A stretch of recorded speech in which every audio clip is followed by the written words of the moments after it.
What's up, Mexipinos? Before we start this podcast, we want to give a huge shout out to our sponsors, Tap Tap Send. Tap Tap Send is a remittance app that allows you to send money to the Philippines for zero fees. That means if $1 is 55 Philippine pesos, you're going to send all that 55 pesos. They're not going to take one. They're not going to take 10. They're not going to take 20 pesos out of it. They're going to send the full thing. So make sure you use Tap Tap Send on the App Store. And make sure you use code Mexipino so you get $10 that you could send instantaneously to your friends and family over in the Philippines. Now, let's get into the podcast with artist and director ILYFR. Let's get it. Yee! Kamusta na kayo? Hola, hola, everyone. What's up, everybody? There we go. Look at that. We The Mexicano in the house. What's up? We threw the lob, and it was easy. That's how I know the podcast is going to be just absolutely outstanding. We got my boy ILYFR one time for the one time. What's good, bro? What's up, man? I'm here. How you feeling? I'm feeling great. Yeah. I'm loving the I love your guys' podcast. First Oh, thank you. I love Thank the you. fusion. Me myself, I'm a fusion. Yeah. Of different ethnicities, but Yeah. you know, a lot of the cultures we all come together, anyways. You know. Yeah. Yeah. You know, have you ever watched the South Park episode? I probably mentioned this in the podcast before.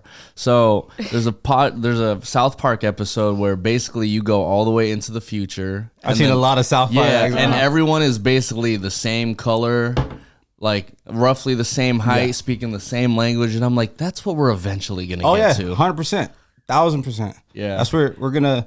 It's a melting pot. I think the future is Black, Asian, white, and brown all mixed together. And there's they did a study where they showed like what the human race would look like, and it was like a perfect I've blend never of seen all. a single South Park episode in my life. Really? Not one? Yeah, no.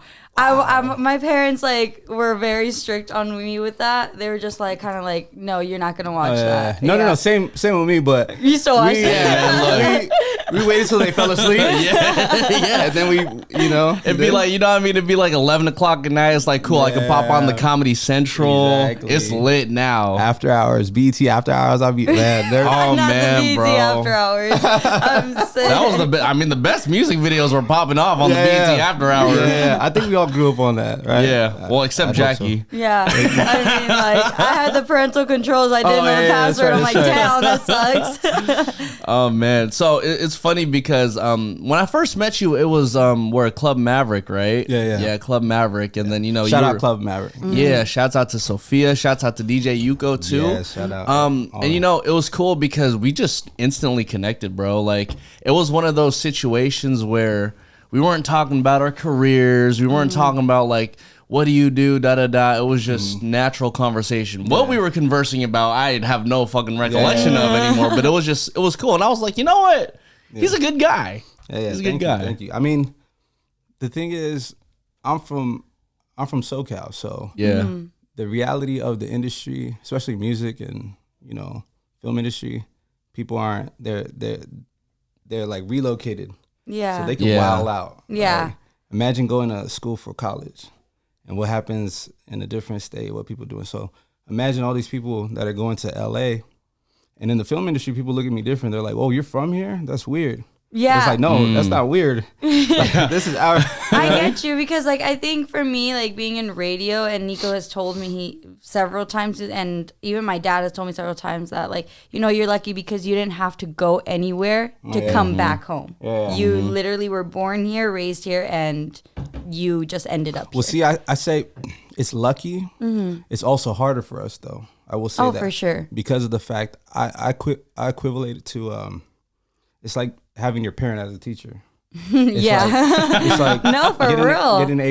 It's like, oh, you got an A+ because your parent's a teacher. Yeah. Or you're like, oh, you're in the industry because it's your backyard. But no, we got to work that much harder. Yeah. Everybody else is, breaking through, passing through what they got to do. The best of the best have to come to reach her. Yeah. You know what I mean? So we as, SoCal natives, we have to then, compete against, the best of the best that's coming from different people that have really studied and eyed it their whole lives. Yeah. And a lot of people in the LA industry, we're not thinking like, oh, I want to be, I mean, at least for me, like where I grew up in Baldwin Park.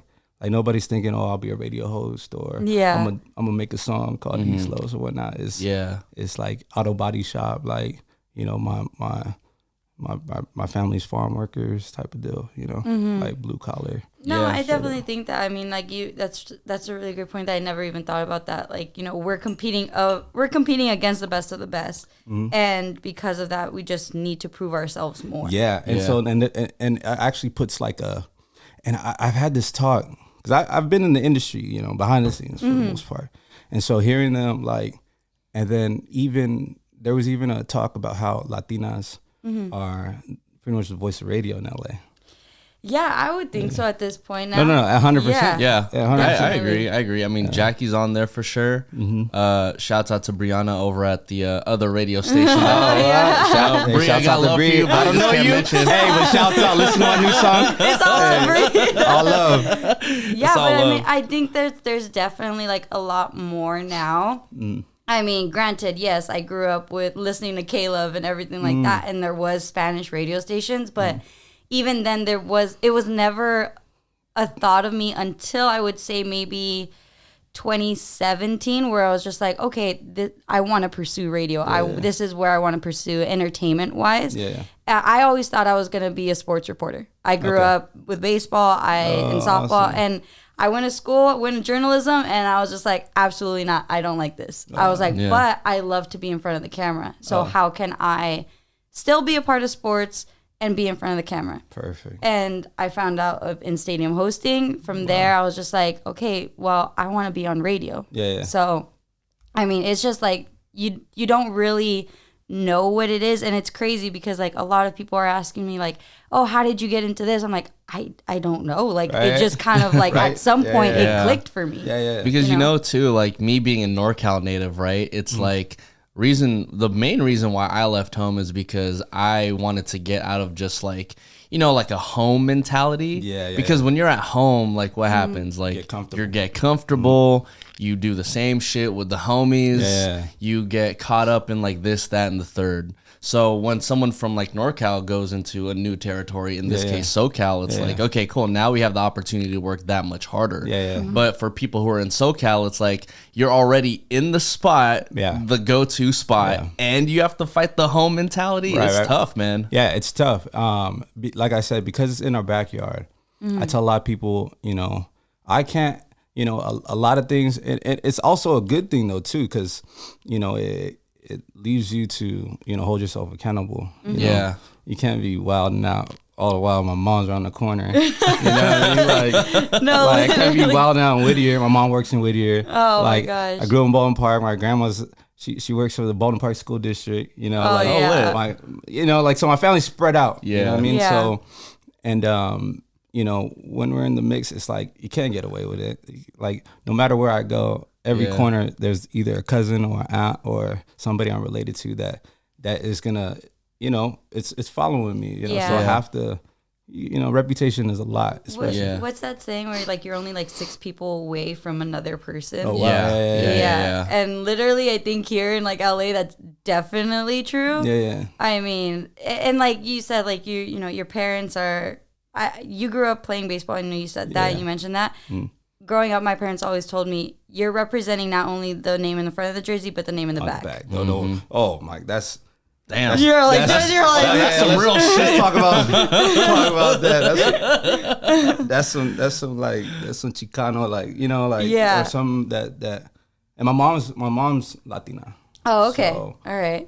You know, I grew up, you know, Latino, listening to that, like getting that. I eat chorizo con papas every morning. Like I'm, you know, like inherently, like culturally, you know, and it gets made fun of, but like, you know, it's, you know, I'm Latino, like really, like that's who I am. You know, and it took a lot of years for me to realize that, a lot of identity crisis type of deal. You know, my dad's from Inglewood, black, you know, full black dude. Well, we're all mixed. Yeah.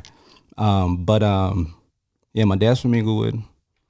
This dude is he's I'm lucky because this dude's a genius. You know, my dad, he's a computer whiz. You know. Oh, really? Okay. Yeah. He didn't get into trouble. You know, he was a sick kid. You know, so he had no other way but to just focus on schooling.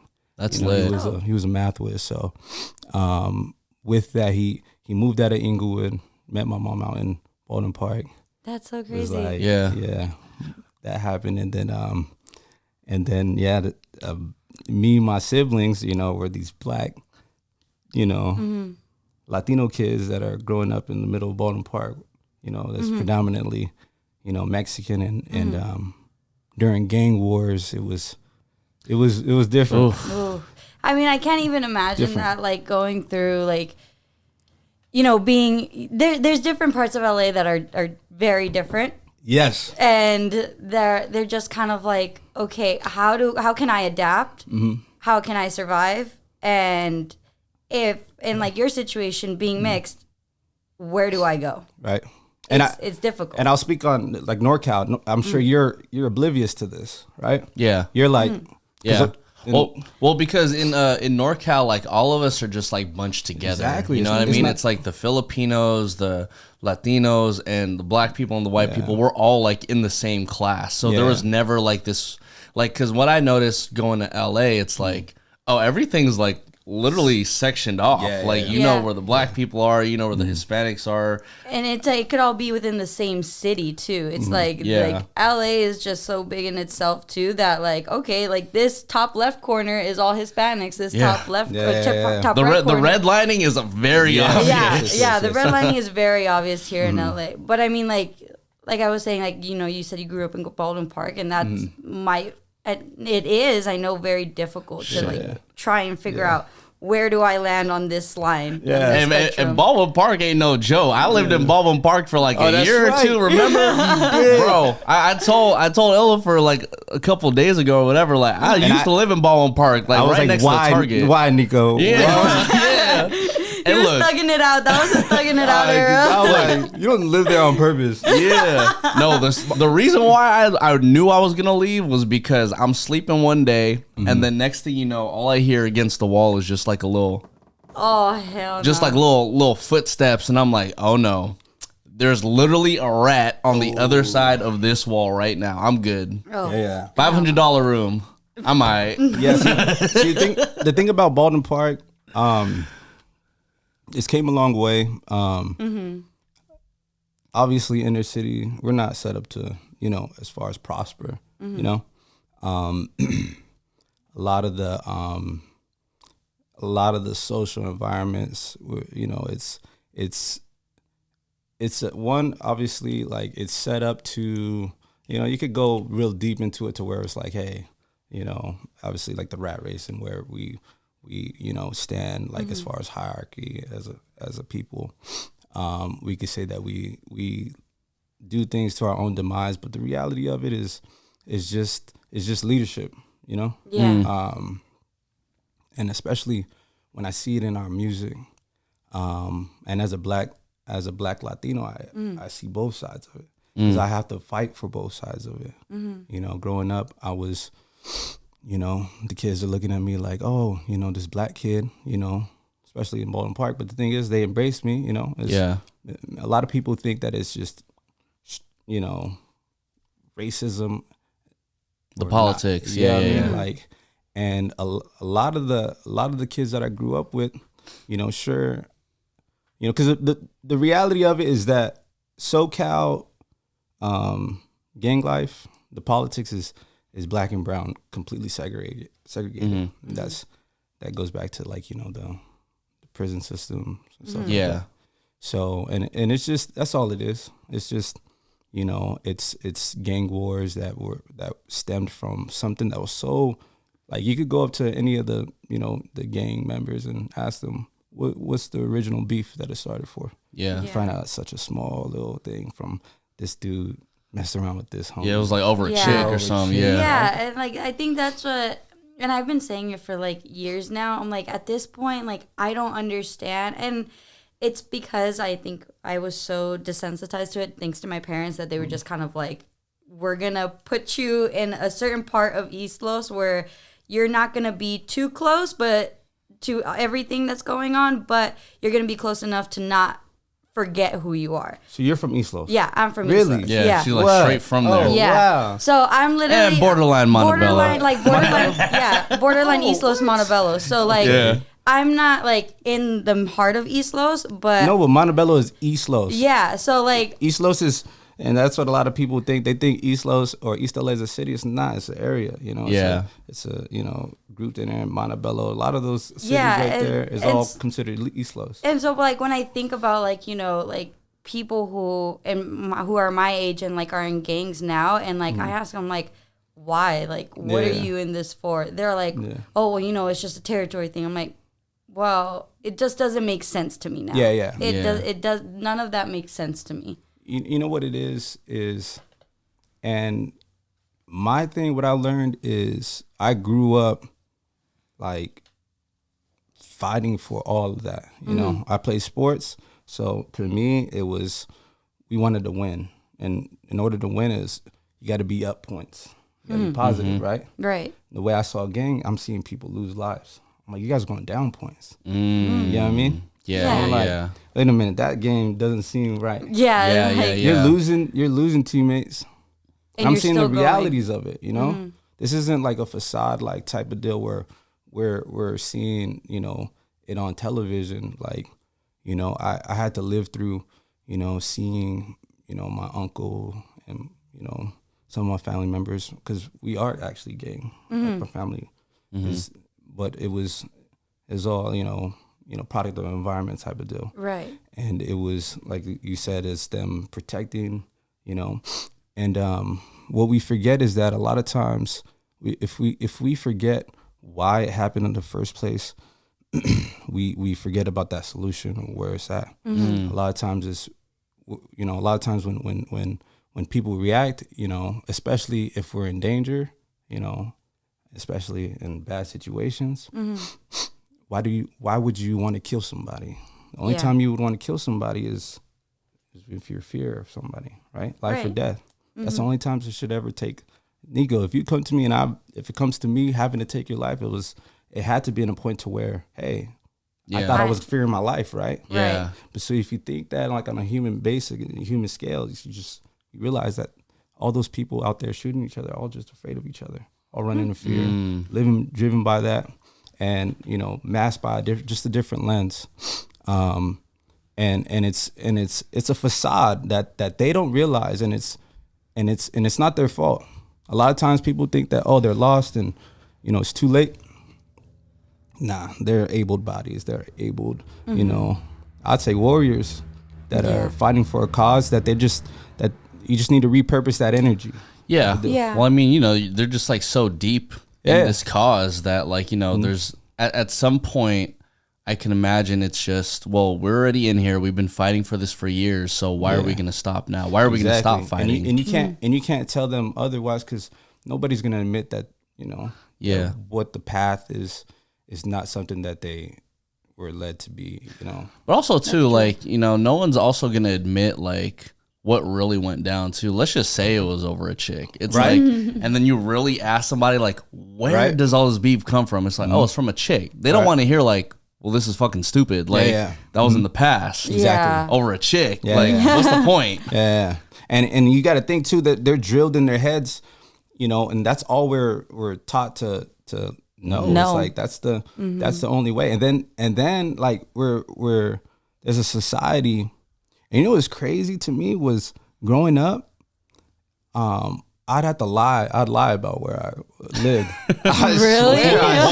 Why? Because when did it become cool to live in the ghetto?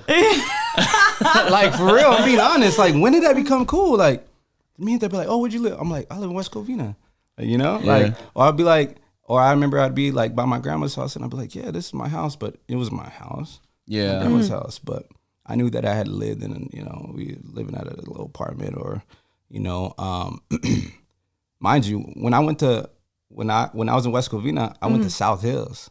Oh, you went to South Hills? That's hella funny. Yeah, so I went to a rich school. So everybody was like, South Hills produced like a lot of like really good baseball players. Oh yeah, that's why we went. Yeah. Lit. Okay. Mm-hmm. Yeah, my brother. South Hills. My brother was a professional baseball player. Oh really? Yeah.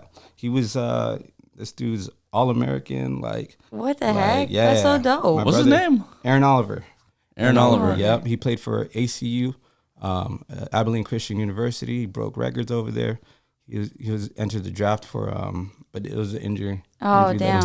Okay. But no, my family, like my cousin played for the Yankees. Like my family bloodline was all breeding sports players. Yeah. That's hella dope. And I was the runt. I was the little. Yeah. I was the little one. All my family's tall. Oh, really? Yeah. I was like, what happened to me? Like, you guys took everything. He's like, that's why I got to do music. That's why I got to do directing and whatnot. I got to get creative, you know? Yeah, I mean, you found a different outlet, you know? Yeah, I mean, it's like you said, you were behind the scenes for so long in this industry, and now like you're in the forefront of what it is that you want to do. So then when do you get into like, because you were directing before music, correct? Or Correct. Yeah. Okay, so then when did you get into that? Actually, you know, I'm sorry. I've been doing music the longest. So Okay. I've been doing, and well, really what I started was writing. Writing was my first I guess talent that I realized that I was excelling in. So mind you, growing up in Baldwin Park, there ain't nothing for a black kid to do. What am I gonna be, a cholo? You got the shades on and everything, and the dickies. Right? Hey, hold on, let me put this on. Hold on. There we go. Check it out. I got these from a liquor store. Okay, wait. First of all, before we get into it, I'm not gonna lie, bro. It's like, you know, obviously, if I look at you, it's like you look black. But then it's Well, yeah. Well, yeah, he is. I am black. He is black. But when you with your clothes, it's like it makes me think like, okay, he's not fully black. Jackie, do you think the same? I see that there's like inspiration. Yeah, like in like Chicano inspiration when it comes to like your clothing. See, you know what's crazy though, Jackie, is that Chicano and Black are the same. That's a thing too, though. Yeah, they like, you know, the crazy thing is, you look at Cholos, you look at the Pendletons and Yeah. every like liquor store, like you realize like, yo, you watch Friday, you're like, yo, Yeah. Craig was dressed like a Cholo, but that's not the case. The reality of it is just in the hood. we There just was share these so much. T-shirts. We share that, and then we add our own flair to it. So like the Latino, I guess. So as you say that, you know, like me, I feel like I look like I'm Puerto Rican or Cuban. You That's know? literally. That's what I was gonna say. I'm like, I feel like the bright colored like silky shirts. I'm just like, okay, I associate that with like Latino. Oh, right. That's what I associate, because also too, like growing up, my grandpa like used to wear shirts like that true. too. See? So I was just like, okay, I just Why? associate like these pastel and bright colors like with Latino. Yeah. You know? See a lot of things. See, people point out things, and I don't know. I don't know what they're pointing out. You know, because it is me. And the point that you say that I look full black is because my mom is as dark as I am. My mom's Native American. Okay. Yaqui Indian. So, Damn, so you're Native American too. that's what. Yeah, What the that's heck? what That's what Chicano is. Yeah. Hey, look at his mind is blown right mind- now. there's so- Sorry, I'm learning. I'm literally learning right now. No, so like it's just like, just think of it like what it is just like consider it just like a melting pot of different parts. Yeah. Put it You this know? way. Let's blow your mind a little bit more. Okay, you're Filipino, Pause. right? Yeah. Yeah, that's bold. He said, hold up. He said, hold up. Blow my mind, sir. Blow my mind. All right. Okay, so I'm Filipino. So you're Filipino, right? Yeah. So they were taken over by who? Spain. Spain, right? Spanish conquistadors. This guy looks just like my cousin. You look like exactly like one of my cousins. Why? Because Latinos themselves, where the Native Americans come from, they came from Bering Strait. You know, they migrated across. We have Asian ancestry. There's a big tie between Polynesian and Native American. If you study, you know, some of your world history and Chicanos. Actually, I studied Chicano Studies. Oh, you did? I took one class of Chicano Studies. Where? ELAC? I went to ELAC. Yeah. Me too. Hey, yo. I took one class of Chicano Studies. I'm gonna just watch the podcast from there. Y'all can talk about all of this. No. And then what's funny is that my dad, It's a history. my It's a dad history. went to Yeah. ELAC too for like a Really? few semesters or like a year, and he was primarily like studying Chicano Studies. Right, but that's what we're East LA is like, and that's why I went there. So I went to high school in West Covina. It was cool. I played sports. I did my thing. You know, I did my art. You know, so as I was writing, to backtrack, I started writing when I was like in 3rd grade. I was part of the Young Authors Association. Oh, that's lit. So back then, me and Brainiac, you know, and so I was like, all right, if I ain't the biggest, I'm gonna be the smartest. So I'm like, I love that. You know what I mean? That's I love dope. that. That's So a I'm great like- mentality. and so I wanted to be Martin Luther King Jr. Because to me, I'm like, yo, I'm black. That's my identity. Yeah. Because I'm like, all the other kids are like, you know, they're like, obviously, like, you're Mexican, and, you know, we grew up, you know, and I speak some Spanish too. So it's like, we're getting by. So, but they obviously see the different, like, you're a little darker than us. Yeah. You know, or your hair is a little curlier than us. But even then, they still embraced me, you know, because all my cousins around me are all Mexican, you know, and obviously I have a black family, but, you know, Mexican family is so big. And I grew up with my mom and my grandma's house, my nana's house. And so it was like a revolving door, you know. There was at least like maybe 6 people, 7 people living with us each time. And so every family member, my nana was like the hub. Like, anybody of our family members that was like, you know, going through trouble in jail and whatnot, it was, you know, my nana held it down, and that was a place. And so since we lived there, we saw all our cousins going in and out. So to us, it was like, it was really seeing the family dynamic, and me with that kind of example, it led me to think, all right, I need to do something let me do something like my nana, like she's doing that. And I'm seeing all my cousins, I don't know, can I cuss? Yeah. Okay. They're fucking up, like, you know, they're acting crazy. And, you know, but as everyone is. Yeah. And I'm like, dang, like, I'm showing all this. So to me, as a young kid that's trying to do something, that's trying to like either stand out, the only thing left for me was to do something different. So to me, I'm like, all right, everybody's going that way. Let me go this way. You know what I mean? Yeah. Yeah. I get you. And like, I think too, like, you know, it's funny because you said, like, you know, your mom's side, obviously you have 2 different families. You have your mom's side and your dad's side. I think growing up as a Latino, it's always like, I think it's a normal thing to like always hang out with your mom's side. Oh, 100%. Yeah. And then when you think about dad's side, you're like, oh, dad's side, yeah. that side of the family. That's like, like, yeah. And it's like, and it's all love. And It's all love. Yeah, that's the But thing. the reality of it, your mom is home. Yeah, absolutely. You know And what I mean? that's what I've told Nico too. Like, I don't think he's really ever met anybody on my dad's side. Well, I mean, you've been around my family too. It's like we'll hang around more on my mom's side rather Yeah. than my dad's. Yeah, and I think that like growing up, like that, like I thought about it because I have a brother. It's just me and my brother.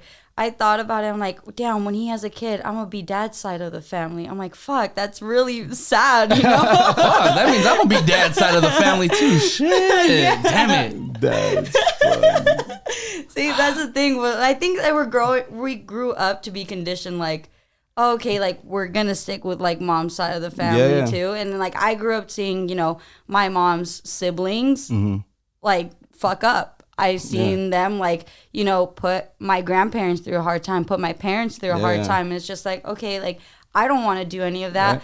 I don't want to like follow in any of their footsteps respectfully, but I want to try and figure out what it is that I want to do. And I am doing something completely different than anybody in my family has. And see, like, and look, I'm going to talk to the camera. Like, guys, the reality of it is you don't have to do like what you see on certain, you know what I mean? Like people are giving away, like your reputation is a lot, you know, and people are going to desperate measures just to be relevant, you know? Yeah. And really owning something. I think that's where a lot of people are missing the point. Yeah. And I think that goes for every like one location, because it seems like everybody's forgetting the fact that they gotta, what the original reason they were doing it for in the first place. Yeah. You know? Whereas it's like, all right, we want to get to the destination. Everybody wants to talk on the mic, but what are you saying? Yeah. You know exactly. What I mean? So it's like, all right, now that, you know, and that's why I held off for so many years. My thing is I could have released music years ago. I could have dropped it, but my thing is like, what am I saying? Why are we here listening to the song? Yeah. You know, Yeah. like, what are they getting out of it? All right, cool. Like, you know, but then, you know, so to me, it had to be 100% fulfilling to me. One, because I'm putting all my energy, and one, it's my reputation, what I was taught, you know, protect your rep, you know, like, you know, and like and that's the predominant message. Yeah. The crazy thing is that's not the biggest voice right now. Everyone's, you know, talking about all the, you know, the gangbanger lifestyle. This I was tough. I was da. Like, yeah, me too. Yeah. Okay. And You like, can always, nobody's turning up like that. Yeah. Like, I don't care if you're Baldwin Park, Azusa, La Puente. We ain't turning up every weekend like that. Like, where they're just running the block, shooting people up. Like, it's like, that's not how lifestyle is. Everyone's going home. Everyone has to answer to their nana. Everyone's eating fucking chorizo the next morning. Like, come on, don't be playing. Like, and so, you know, being in the industry, you see all that. You know, like, it's like, bro, you're not like that. Yeah. But I mean, you also see too, like when it comes to, like, you see the people who are getting activated by like all the, I guess, like gangbanger type music. It's all the kids. Oh yeah, because you know what I mean. Yeah. It's like it's just like instilled, whether you see it on like social media or you know even if you've seen it on TV, that it's like the thing to do. John Morant. Yeah, John Morant. See, exactly. Same point. And that's when I tell people, I'm like, that's when you realize it's gotten a problem. When you start seeing people that that have no type of, you see that's influence. And people will be like, oh, it's just music. It's not, don't trip, yada, yada, yada. But they're the same people. Once Lil Nas X releases something, it's like, oh, I don't want my kid watching that. But, oh, I thought it didn't influence. Exactly. Like, oh, okay. No disrespect to Lil Nas X at all. No. Like, you know, however he wants to express himself, he does it.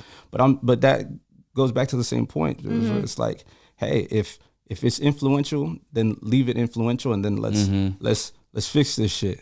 Yeah, Yeah. like Like, you can't pick and choose like Yeah. what's Yeah. influential and what's not, because it all is influencing. Yeah. And at the end of the day, like, you know, and really what happened was I found myself distancing myself from the industry for years. You know, there was a point where I had left a message for artists and people around me, and I had mentioned, and a few of my things that I was directing was getting millions of views, you know, and I was turning up, man. I was working for Columbia Records. I was working with Tame Impala. I was working with Mark Ronson. Wow. Yeah, but I was sitting in some serious, you know, sessions, and that was me directing directing the Apple Music documentary for them. Oh, you know? lit. Yeah, and so, and I just sat there and I just absorbed as much energy, like inspiration, like, and these, because I'm like, yo, this dude just worked with Bruno Mars, this dude just worked with Rihanna, like, and I'm just like, yo, this is an honor to be here. Yeah. I shouldn't be here. Yeah. But, you know, learning the reality and understanding that we're all creators, we all start at the same place, Yeah. you know. So if I could ask you, like, how do you get in these rooms? How did you get in these rooms? And B, I guess, like, what are some things that you've absorbed that you wouldn't get anywhere else? What's up, Mexipino family? We're going to stop the podcast just for a hot second to tell you about our sponsors, Tap Tap Send. Tap Tap Send is a remittance app that allows you to send money to the Philippines for literally zero fees. They will send all the money that you want to send to your family and friends over in the Philippines at full price. They're not sending 54, they're not sending 50, they're not sending 49 pesos. They're sending the full 55 over to your friends and family. So make sure you download the Tap Tap Send app today and use code Mexipino right now so you could send $10 to your friends and family over in the Philippines. Now let's get back to the podcast. A lot of people, yeah, that's a good question. A lot of people always, man, I be getting hit up by so many people, be like, oh, they see me at Atlantic, or other artists, they see them in these labels deals, and people always think that it's like some, you know, magical way or some crazy, insane way. However, it's almost, you could walk it right into it, you know. And I tell people this: you could walk into a situation if you have your work ready, you know. Yeah. And if you have the, well, one, there's a lot of prerequisites that come with this. You got to work hard, obviously. Yeah. And let's just all imagine that all the prerequisites of 1, you're a hard worker, 2, you're meant for this shit, and 3, like you're gonna go all in, and this is your life. It's your life. Yeah. And it should be that, and that I feel like that takes years. That takes years to decide. Amen. I think us all here together, the fact that we have all these years that we could talk about, obviously tells us the same thing. Yeah. Have the same journey. It's like years. And there's not going to be anyone that's going to tell you otherwise. Like, well, I've been doing this for years, right? Yeah. Especially like the people that are like the real shakers and movers, because that's what this industry is about. It's about the real shakers and movers, the creators, the people that really, really grab, and people that are, because that's obviously what it's, circulates around, building these brands. But back to your question. So imagine an industry that is filled with investors that are just trying to make their money back. Yeah. So reality, no one really has the answer. So they're just kind of making their best bet. And at that point, they're making their best bet of what is packaged together best for them, So the way I got into that, and once I realized that, hey, I had to have the value. I can't just come knocking on the door, listen to my music. They don't give a fuck. Yeah. They're like, cool. And what? Like what makes it special then? Exactly. Because at that point, they have their own invested interests, realize they got other artists that they already spent their money on, that they're already trying to make pop. They're like, motherfucker, we ain't ready for another one yet. We're trying to make our person pop. Well, they want the best bet. They want the best bet. And especially, if they've already invested in it. So that's what I learned real quick too. Because then at that point, making yourself valuable. So to me, I was like, all right, how do I make myself valuable more than just being an artist? Is being a doer or helping with the creation. So what I did is at the age of 20, I didn't drink, didn't smoke, just went straight hyper focused into film. Wow. I picked up a boom mic. I was like, yo, I was telling my film homies, I'm like, yo, I want to learn this shit, because the reality of it was I wanted to learn how to control that so that I could deliver rather than relying on someone else. You know what I mean? Yeah. Rather than saying, oh, I'm this because of that person, or I'm affiliated with this person, and I keep having to hype this person up to show my importance. Where not a name dropper. Oh yeah. It's just like your work ethic speaks for itself, not for who you worked with. Yeah. Because you could work with just random artists down the street and make it look insanely good. Exactly. Yeah. And that's what people don't realize, and they get surprised. What I do with a lot of people, especially a lot of young artists out there asking all these questions, they be like, oh, that's dope. You got your song, I respect, I'm trying to get put on too, because that's all they see. Yeah. A lot of people think they're like, oh, okay, cool, you're on type of deal. How I get on, but I'm like, all right. And so what I do is I show them my YouTube page, and I show them my YouTube page only has maybe 1 or 2, and it's like 2 public videos. But what I do is I show them my creator, what is it, YouTube creator studio? Yeah, like the creator studio. Yeah. And I have 150 videos.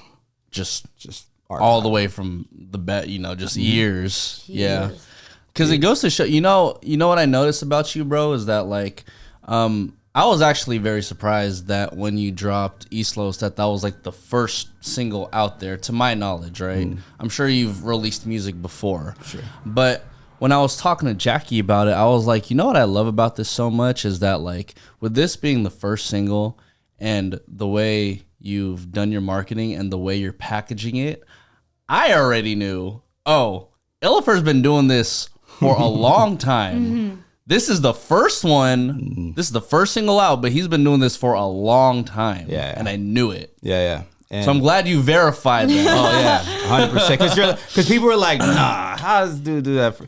It's and sometimes people, it ain't as easy as it seems. It took years and years, and a lot of times, a lot of people are so busy wrapping up their accolades and selling a brand and career off of it.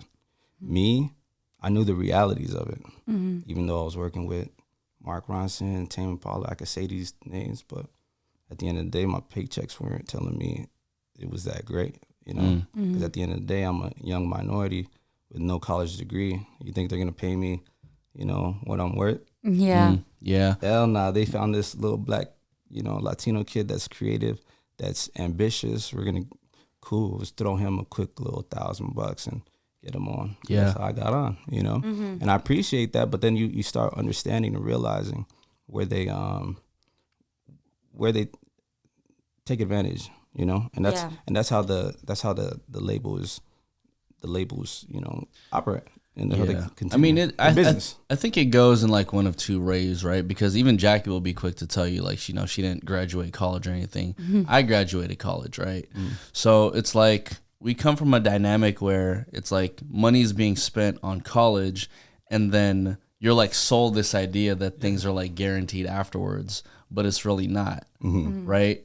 And so both of you put in a situation where you don't graduate college, it's like, cool, like, well, I'm just going to take a risk right now and see, like, I don't care if I get shit paid, like, I'm just going to make sure I do what I do to get toward my goal. That's the mentality I didn't get until after college. You know what I mean? So it's like, that's when, I'll do a free gig because this is the space I want to be at anyway. I'll get paid minimum wage, maybe even less, because this is the space I want to be in.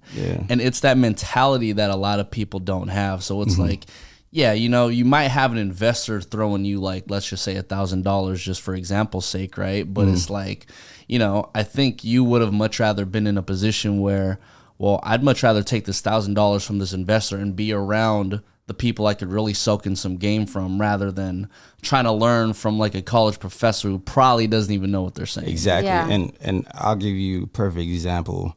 So I worked with the Marley family. I worked with them for about 4 years straight. Okay. So I worked with Ziggy's oldest son, Daniel Bambata, and I got to go on tour with him and Lauryn Hill. So these are like Jesus Christ. crazy moments.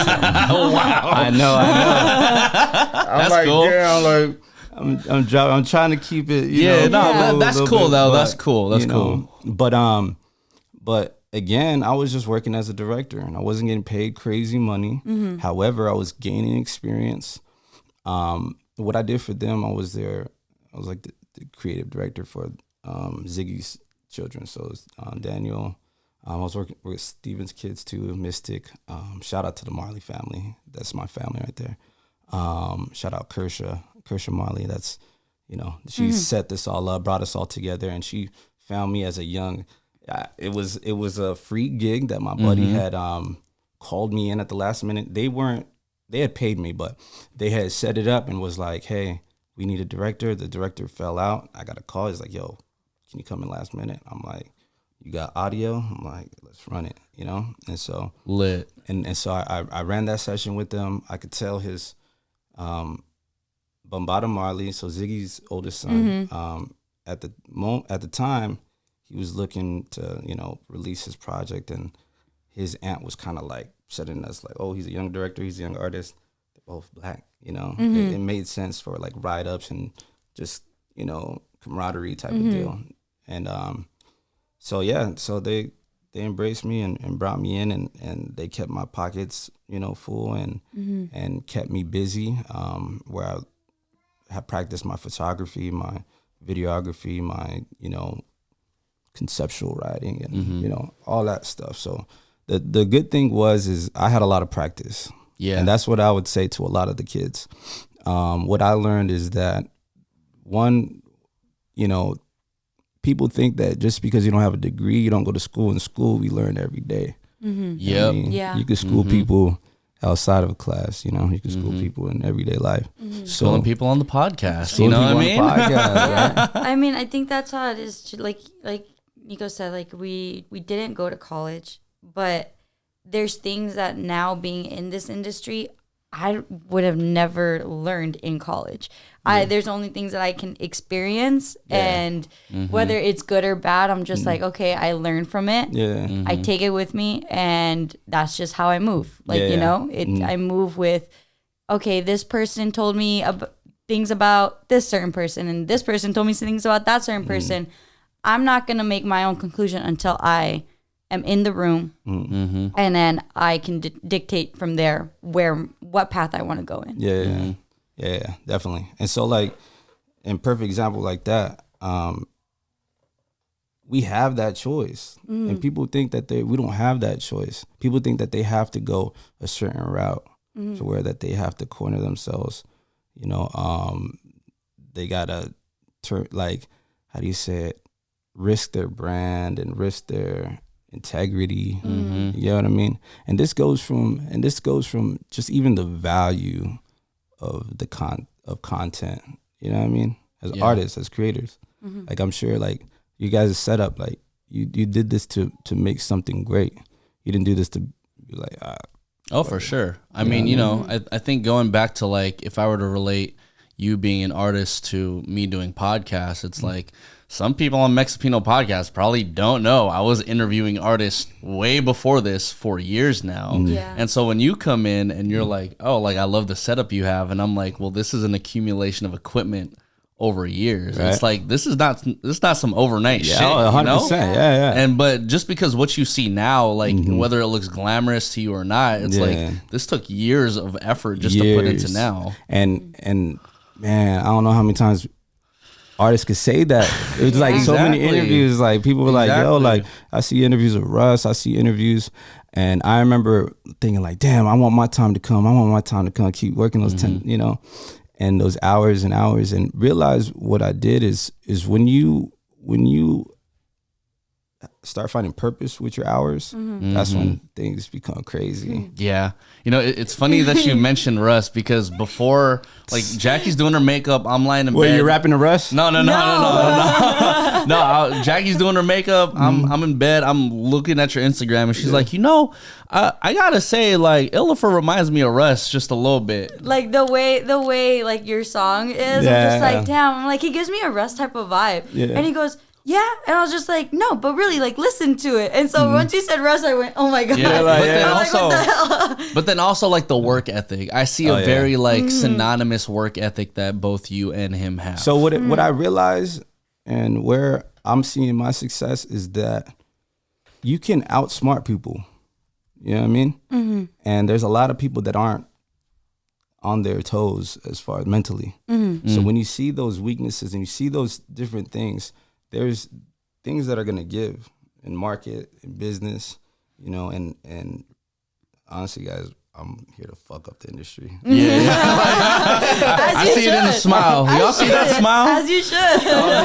I'm here to fuck shit up. Because, like, the fact that I'm going to directing my own thing, I realize that as I'm building, as I'm going, I'm like, holy shit, like, these labels are hiring me for my ideas, for my vision, and then they start, and to see what I was doing what a little Kanye was doing.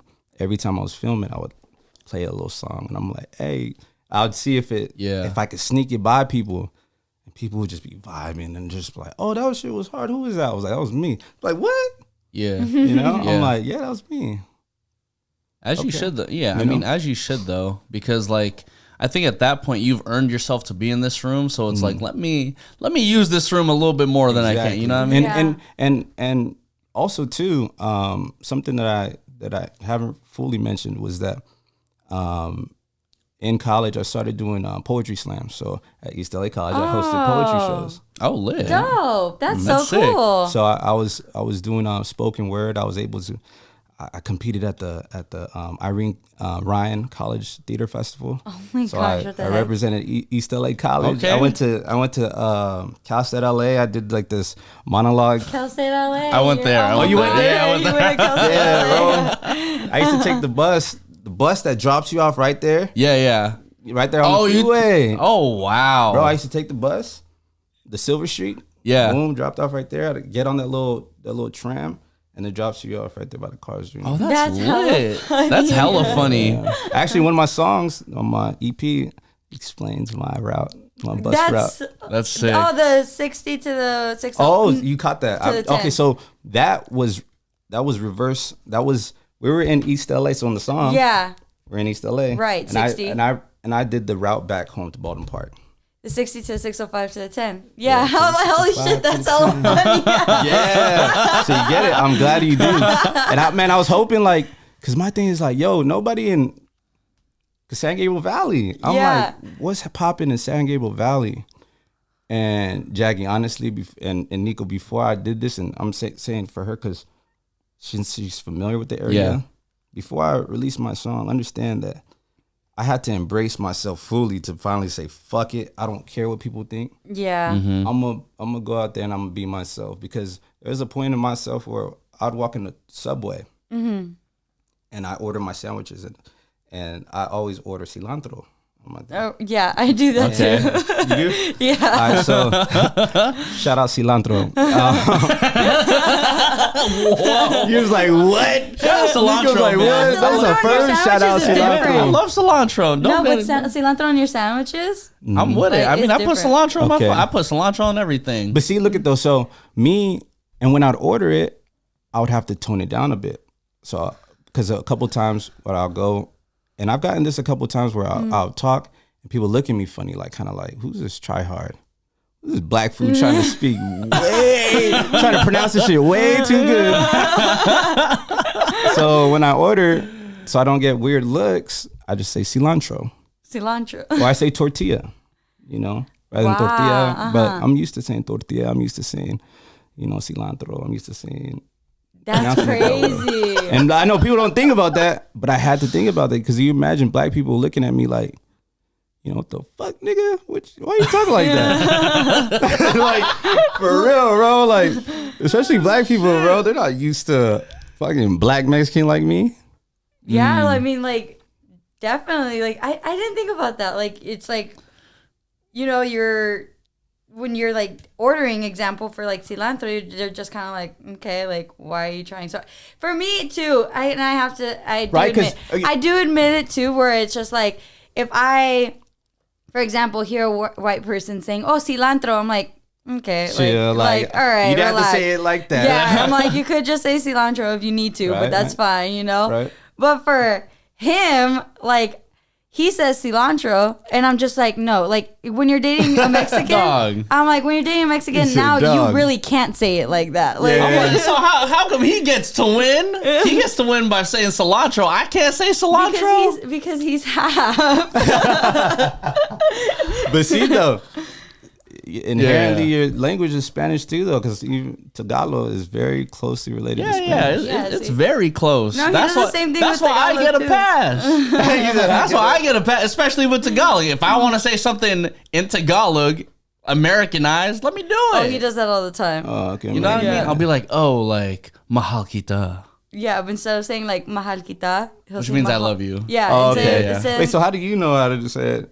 Because for me, like, I don't know, I always think of it as just kind of like, I'm gonna try my best and respect it. Mm-hmm. So, but like, he does it just to be fucking funny. Like, he just does it to be. Why blend in when you can stand out? Ooh. Oh my god. Did you do a sound effect? You did a sound. I hate you. Oh my god. shit. Jesus Christ. So back to it. The song Islos, man. Yeah, Islos. When did this song start? What made you want to like create this one? Super quick before you answer that. Yeah. Anytime I thought about the 60 to 605 to the 10, I don't know why I always imagined myself where Kaiser is. Kaiser Permanente? Yo, right there by the intersection. Hey, that's the worst intersection ever. Literally. Right there, right? Yeah, getting off right there on Kaiser. There's a story that the dude that designed that died on that intersection. No. Oh, no. Because I don't know if you remember years ago, but before they were able to turn, before they built that big ass bridge, you had to go over 2 more lanes. I think I remember that, yeah. And they said that the dude died on the actual thing that he Damn, built. he died. He died by his own design. Oh, did you do a sound effect on that? That's so crazy. What the heck? That's fucking wild. Hey, exactly that though, because that's where Baldwin Park starts. Yeah, that's where Baldwin Park starts. So I'm just kind of like, okay, I'm by there by the- Kaiser right now. Literally, I'm listening to the song. I'm like, okay, I'm by Kaiser now. You're like, wait, where should I go? Kaiser, I'm out of East LA. Hold up. How do we get there? I started in East LA. Now I'm in Baldwin Park. Yeah, Baldwin Park. You're gonna end up in West Covina. You get later in the song, right? Yeah, up at Porto's. Yeah, right by the Portos. Next thing you know, you're in the fucking IE. IE. But see though, like who's talking about the SUV like that? Like in a way to where we could hear it in the song. Yeah. You know what I mean? Like and so what I realized, so now this is me coming off, I'm a marketing director at this point. I'm at that point, you know, in my career from directing, I realized that I become, you know, I realized how to monetize it the best way. Just for commercials, because they see their ROI, they see their return of investment. Makes sense, right? Whereas music videos are more just throwaway money. So I started, you know, adapting. That's how we do it, you know. So as a marketing director, I'm like, damn, I'm giving away all these ideas for these people, you know. And it was dope. I actually got brought in with shout out Atlantic, shout out Dallas Martin, Simba. They brought Love me Simba. Okay, yeah. That's my boy. So they had brought me in, you know, with Simba, and they wanted to, you know, work with me as a director. They saw some other projects I was doing. I was doing it for this group called Coyote. They're a Hispanic band. Oh yeah. No way. What the heck? Yeah. I'm up on Coyote. Yeah. So I directed their videos and their skits, and That's so cool. What the heck? yeah. Shout out Coyote. They're my brothers. Yeah. You know. So but yeah, I started with them. You know, there's a lot of different. I feel like if I tell my whole life story, I'm there for like 10 hours.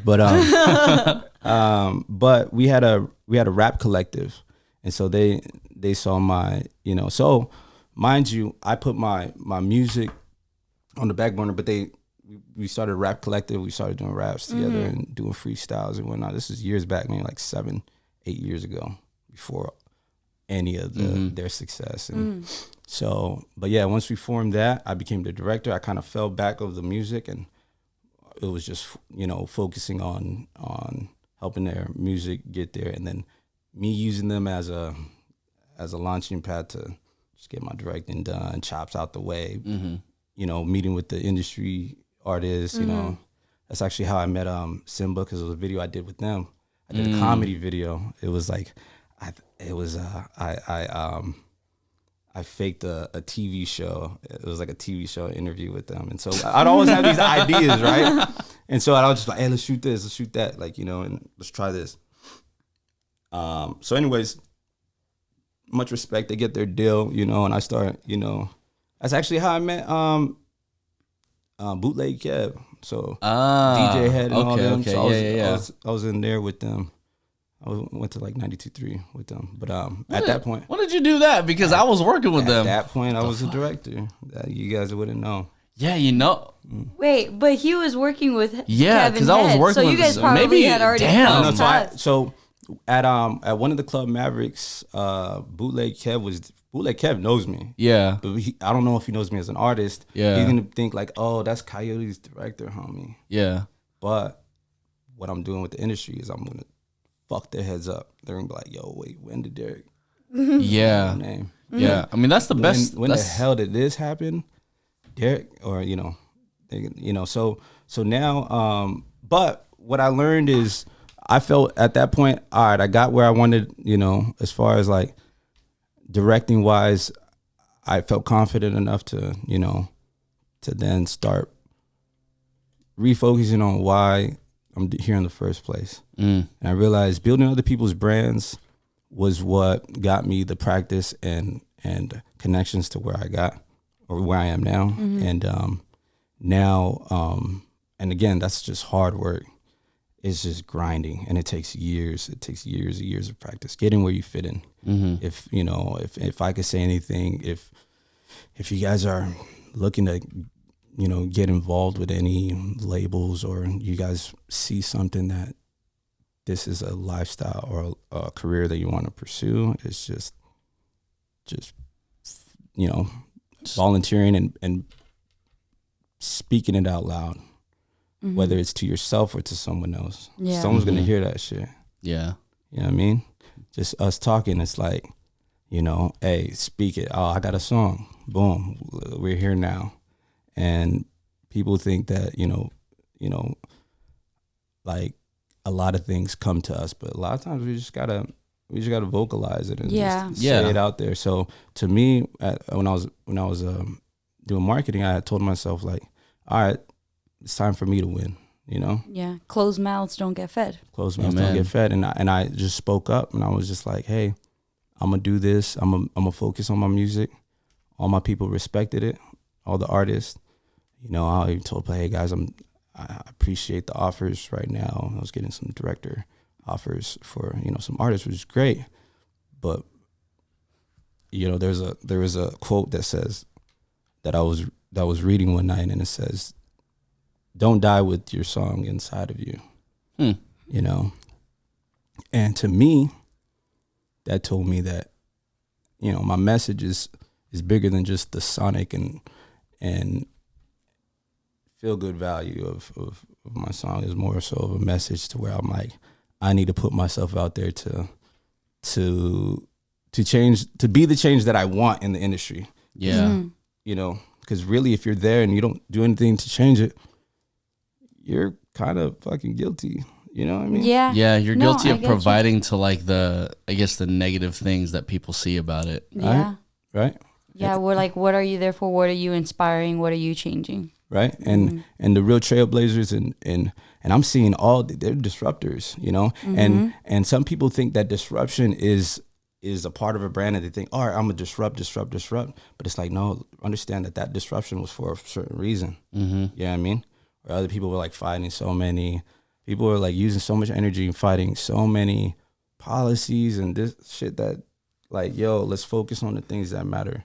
Yeah. Right now, what matters is our state of like being right now. Like, if I look at the music, man, honestly, what led me here was just realizing how much of a shithole we're in LA, like hearing the music and seeing this type of stuff, and living the repercussions of what that music basically created like a fucking mess, and where gangbangers are, living as they were taught, and non-gangbangers are trying to enter that and be something that they're not. And not only that, the women, like, this is actually the main reason why I'm doing it for. I have a 7-year-old daughter. And to see that there's no music out there that she could like listen to, or there's not a love song that my daughter could listen to. Like, think about it. Like, nowadays, it's like, you want to dedicate a song to a woman, you got to send her a song from 30 years ago. That's true. Yeah. That's wild. That's wild to think about. Yeah. Right? Especially as a like Latino, like it's and a black like minority. It's like, and a lot of people think like, oh, Latino, this, oh, you're black. But a lot of people don't realize like there's black people in Mexico. Yeah, there is. There's more Africans in Mexico than there is Trinidad, and you'd imagine Trinidadians or even like Belize or Nicaraguense, like all those Cuba. Let's say Cuba. Yeah. You think Cuban? Oh, okay, they're inherently African. They have African descent, right? He's like, oh, he's probably black because he's Cuban, right? But in reality, Mexico is right there. With the So there's people that were born in Mexico with no other lineage but have African ancestry. Yeah. You know what I mean? And that's where brown pride came from. We're brown. And people think that like, oh, they start questioning these things when all the answers are there, really right there for us, and I think the problem is a lot of people aren't searching for that shit. Yeah. People reach a certain point, they're like, cool, I'm making my money. They're living off of their impulses. They get the girls that they wanted to access. They get, the money that they've been hoping to find, and their job is done. Their mission is done. Yeah. And when I see artists like that and hear that from them, it made me want to, like, fuck that, I need to be there. Yeah. This is the dude that has the platform and the podium right now, and this is the narrative that's being pushed, and this is the people that people are championing. I'm seeing all these comments, because sometimes social media fucks with your head like that. But that was a good point where I'm like, yo, damn, I need to step up. Like, let me do something. Like, let me do something that nobody's gonna fucking do, like that everyone is afraid of doing. And my thing was like, all right, I'm gonna make a project called Hood Ballads. The Hood Ballads. Love I it. like that. Love it. Love it. Love it. And it was that concept that just kind of like, Hood Ballads. I'm like, oh damn, that shit rang to me. Because before I just did very, very introspective R&B. I did very, very like spooky black. I did very like, creative, off the wall, like just avant-garde type shit. Like, you know what I mean? Because I'm a fucking weirdo. But then I was like, all right, let me create something with purpose. That's what I was like, all right, like, and that's when I just constructed Eastlo. So I was like, all right, let me tap back into, let me look inward. A lot of times in society and life, we comparing ourselves to other, and we try to formulate ourselves to get what they're getting, and we try to like we formulate what we see they are doing. Yeah, I mean, that's what people are like copying each other. A lot of rap styles are all sounding the same. Yeah, because you're paying attention to the outside bullshit, and then you end up becoming that. Because so, anyways, I was like, fuck that. I'm gonna listen to straight oldies, and I'm gonna just dive in of just learning myself and the identity of who I am. Yeah. I took some mushrooms. Nice. We love that. We love the mushrooms Really? here. Yeah. Okay, cool. You're like, ooh.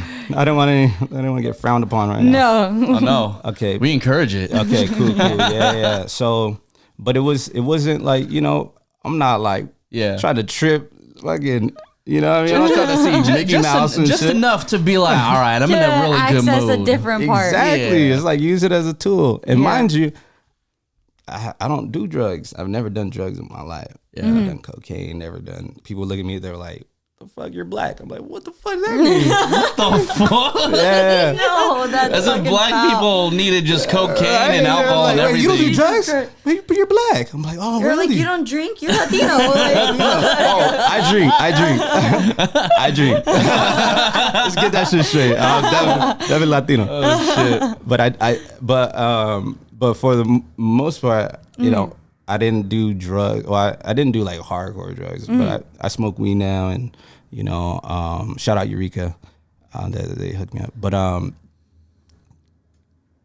fuck, what was I saying? Back to the point though. What I was saying is, About to say he on drugs right now. I'm on drugs right now. I need to hit it right now. we forgot where we were. I think we're all on drugs right now. We were talking about mushrooms. Oh, yeah. So I took the mushrooms. And I sat and I stared. I remember I was in my living room. I remember this shit vividly. Yeah. Because it was a life-changing experience for me. And I sat and I just stared at this square in my living room. It was like a desk. And I just sat there and I stared at the square for like an hour. And I was sitting there and I just started seeing my young version of me. Like the little What the kid. heck? I started seeing the young version of me, and I felt that presence of the young version of me and embracing it. And I just remember thinking like, damn, that young little mixed black kid, I was a late bloomer. I was a fucking nerd. And so like, I didn't have swag or anything. So I'm like looking back like, damn. And I felt like I reached that younger self of me. And I like made a connection. I'm just like, and what I realized, shout out my son. What I realized is like, dang, like that was, it felt like my younger version of myself saying, don't forget about me. You know what I mean? And that was a side of me that was cool with saying cilantro. It was cool with saying, you know, different things and talking to my mom in Spanish, you know, because there's a big point in my life where I told my mom, don't talk to me in Spanish. Or don't walk with me. Because the kids were like, yeah, it's fucked up, but the kids would make fun of me. They're like, why is your mom white? That's not your mom. I'm like, that's my mom. They're like, no, your mom's white. And so when I was like 5 years old, my mom tells me the story, but she says, back then I had told my mom, like, don't walk me to school anymore. She was like, why, mijo? I was like, because I don't want my friends to know you're white. Aww. And she started crying. But she ended up like asking me, like, what's the problem? Like, you know, why is he so embarrassed, you know? But like, really, people ask these kind of questions, you know? People don't know, like, you know? My parents don't even know. You know, my parents don't know what it's like being mixed. Yeah. My mom knows what it's like being Latina. My dad knows what it's like being black. My dad's thinking like, oh, hey, I got us out of Inglewood. We're good. I'm like, motherfucker, try again. We're in Baldwin. You didn't get us all the way out, you know? And now we're in this whole other situation, you know? And, but yeah, so when I realized that younger self of me really reaching back out, I was just like, damn, that's who I am. And I literally pulled out a notebook, wrote down, and I wrote, this is who I am. And I wrote down like a paragraph. And I put all the positive affirmations in my life at the moment. I wrote to myself, I says, I am Derek Oliver. That's my name. And I thought of ILYFR. And I'm like, ILYFR is representation of my message, my artwork. This is where I can thrive and be myself. I am a black Latino that's proud to be Latino, proud to be black. You can't have anything without the other. One comes with, you know, with the other. They're both here. They're both beautiful. My message is about love and bringing at a higher frequency, bringing things together. Understand that, you know, trying to break down the barriers, or where in a Latino setting it's real machismo to can't be like, can't really act like, you gotta be tough, right? Right. So, you know, I'm gonna show them what tough is. I'm like, it's tough to love somebody. Yeah, I was gonna say that too. Like, you know, like I think the toughest thing in both, like, you know, Black and Latino culture is just to love. For real. And and like, it's like, you want to do something hard, you want to do something tough, do that shit. Like, because it's real easy to live the other narrative and to not worry about relationships and to just run around and act wild. Of course, you got no responsibilities, you have nothing to answer to, you know, and living that way, you see all these artists, you know, deteriorate, or not even artists, but like people that live, you know, in a one-sided thing. That shit, you know, the real life things. The crazy thing is, we see the behind the scenes shit. We see the real shit. Yeah. People see your life and be like, oh shit, this artist, and see all these things, but the reality, we know the realities of it. Yeah. We know that there's a real person that has real problems, that has real, you know what I mean? Yeah. Like, real repercussions that happen to them instantaneously. People think that, like, they see him on television, they see him on things, and they see him in that moment. They think they're always in that moment. We all have real life moments every fucking day of our lives. And as an artist, and in my music, that's why I kind of bring down the level of saying, hey, it's just regular, it's cool. Like, I ain't gonna try to lie or turn up about some falsehoods that I'm not gonna pitch you some bullshit. Yeah. I'm gonna sing a song. It's like, yo, I got a song. My song was about me in East Los, you know. My thing, that was like, yo, meet me meet me outside of the city where the politics ain't tripping. Let's go to the motherland where the hometown where the fucking culture is booming over there. Yeah. That's all we know. East Los is like our downtown, you know, like especially with our culture. My grandpa embedded in my head.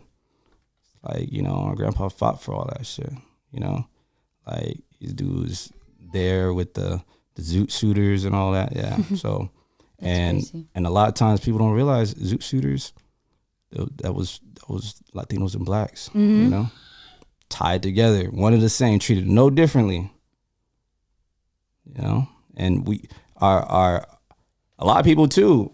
LA, founded by black Latinos. Yeah. People don't want us to talk about that. They just want to. They want to act like this shit ain't normal. Yeah.